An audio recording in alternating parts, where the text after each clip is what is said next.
This program is brought to you by Emory University.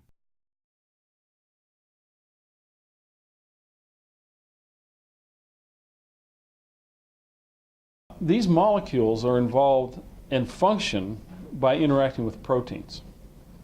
So our concept is that the major function of these oligosaccharides is to serve as a surface. And that surface is something that a protein can attach to. It's analogous to protein-protein interaction or any kind of interaction that we see in biology. This one just happens to be a protein surface and a carbohydrate surface that come together. And that's how these function. And they function in everything from sperm egg cell binding to situations where we have white cells that are moving from the bone marrow out into the tissues. Those are all involved protein-carbohydrate interactions. So that's why these are very important.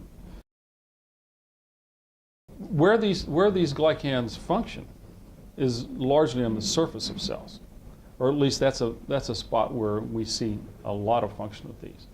And this just shows an electron micrograph of what was referred to as the glycocalyx. And this is more of a graphic representation of that.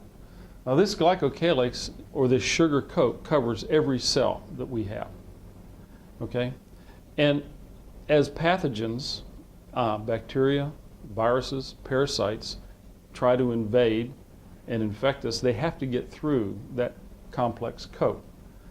And so we often say that the war of microbes and man is fought on a battlefield of carbohydrate. And that's right here on this cell surface.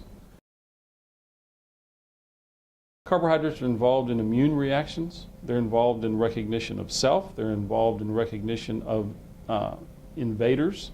And they're involved in developing adaptive immune responses as well. And as I mentioned earlier, they're also involved in situations where the initiation of an inflammatory response involves protein-carbohydrate interactions, as well as the resolution of that inflammatory response involves protein-carbohydrate interactions. So these protein-carbohydrate interactions are very widespread throughout all of biology.